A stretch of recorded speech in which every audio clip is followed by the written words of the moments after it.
Hello everyone, in this video we will discuss about use of biotechnology in agriculture. Means agriculture में biotechnology का use क्या है। तो we develop BT crops, हमने BT crops का development किया है बायोटेक्नोलॉजी का यूज़ करके।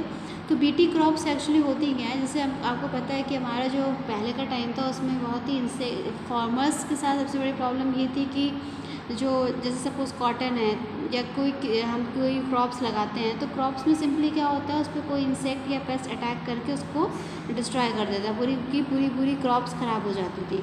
तो उससे या फर्टिलाइजर्स का यूज़ किया जाता था कि या सिंपली हम इंसेक्टिसाइड पेस्टिसाइड यूज़ करते थे, जिससे जो है नॉट फर्टिलाइज़र, इंसेक्टिसाइड और पेस्टिसाइड का यूज़ किया जाता था, जिसमें सिंपली हम क्या करते थे कि इंसेक्ट और पेस्ट को रिमूव कर देते। लेकिन उसके साइड इफ़ेक्ट ये थे कि उससे क्रॉप पे भी इफेक्ट पड़ता था, उसके साथ साथ जो सॉइल की फर्टिलिटी होती थी उस पर भी इफेक्ट आता था। तो हमने क्या किया, बायो मेथड यूज़ किया। बायो मेथड में we produce BT crops. What is BT? BT actually comes from name bacteria bacillus thuringiensis। इस बैक्टीरिया से एक स्पेसिफिक जीन, पहले आप कॉन्सेप्ट समझ लीजिए। कॉन्सेप्ट इज दिस कि जो आपका बैसिलस जो बैक्टीरिया है, बैक्टीरिया इज बैसिलस thuringiensis। इस बैक्टीरिया से सिंपली क्या किया गया, एक जीन आइसोलेट किया गया। That gene is known as BT gene और क्राई जीन। ये जीन आपको पता है पर्टिकुलर जीन पर्टिकुलर प्रोटीन को सिंथेसिस करता है। तो बीटी जीन या क्राई जीन से हम एक प्रोटीन बनी, that is known as crystalline protein. Crystalline का CRY ही यहाँ पे लिया गया है। तो तो आप सिंपली बैसिलस thuringiensis जो बैक्टीरिया था उससे हमने बीटी जीन सेपरेट आउट किया, या इसको हम क्राई जीन कहते हैं। Cry gene is responsible for synthesis of crystalline protein, इसको हम क्राई प्रोटीन कहते हैं। क्राई प्रोटीन नॉर्मली कोई हार्म नहीं पहुंचाएगा या उसका कोई साइड इफेक्ट नहीं है, बट प्रॉब्लम ये है कि क्राई प्रोटीन को जब एल्कलाइन पीएच में डिसॉल्व किया जाता है देन इट टर्न्स टॉक्सिक, तब ये टॉक्सिक हो जाता है। इसी कॉन्सेप्ट को हमने प्लांट में यूज़ किया। तो हमने क्या किया कि जो बीटी जीन हमारा था बैसिलस thuringiensis से हमने बीटी जीन आइसोलेट किया और उसको हमने प्लांट में इंट्रोड्यूस करा दिया। जब प्लांट में हमने इंट्रोड्यूस कराया तो प्लांट के जीनोम में या सिंपली प्लाज्मिड में इसका जो बीटी जीन था वो इंट्रोड्यूस हो गया। तो प्लांट क्या करेगा, plant having the ability to synthesize cry protein because it has BT gene. Plant के पास बीटी जीन है इस वजह से, या क्राई जीन है इस वजह से, जो प्लांट क्या करेगा जो है आपका क्राई प्रोटीन का फॉर्मेशन स्टार्ट कर देगा। प्लांट की सेल्स में जो कि अल्कलाइन पीएच नहीं होता है, तो प्लांट की सेल में क्राई प्रोटीन का कोई साइड इफेक्ट नहीं है या कोई हार्मफुल इफेक्ट नहीं होगा। बट अगर कोई इंसेक्ट, जैसे कोई कैटरपिलर ही है, अगर कैटरपिलर इस प्लांट पे फीड करता है, जैसे प्लांट की लीव्स पे फीड कर रहा है, तो प्लांट की लीव्स, सपोज ये आपकी लीव्स हैं, लीव्स में यहाँ पर क्राई प्रोटीन्स प्रेजेंट हैं। प्लांट में अल्कलाइन पीएच ना होने की वजह से इस प्रोटीन का प्लांट पे कोई इफेक्ट नहीं है। लेकिन जैसे कोई एनिमल इस पर फीड करेगा, जैसे कोई कैटरपिलर फीड किया या कोई इंसेक्ट फीड करता है, तो कैटरपिलर जब इस पर फीड करेगा तो ये जो आपका जो प्लांट का पार्ट है that will reach into the intestine और gut of that particular animal.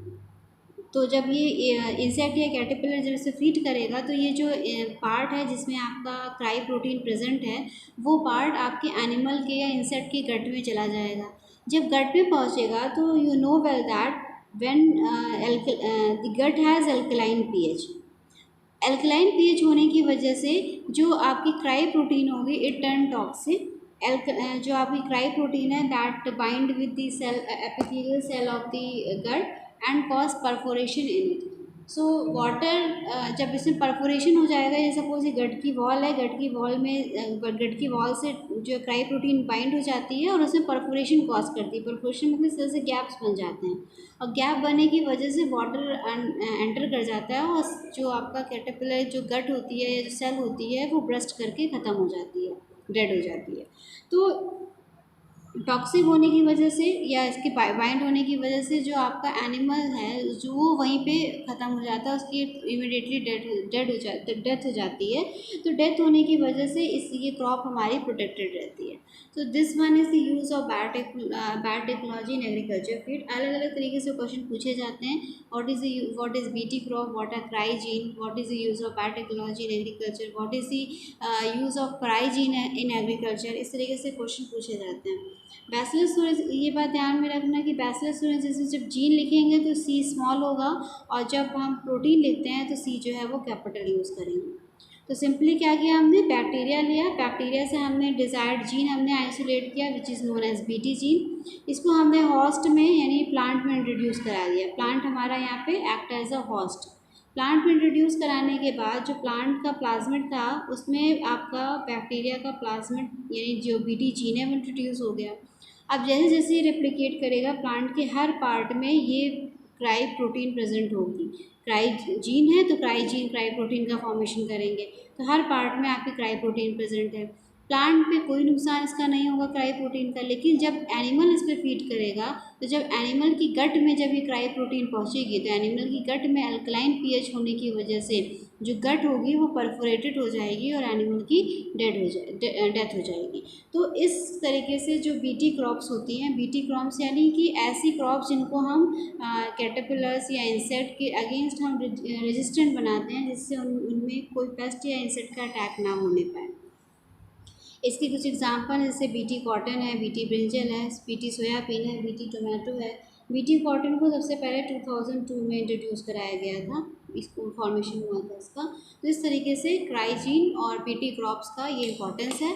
इसको go through it once, and if you have any problem then ask me. Thank you.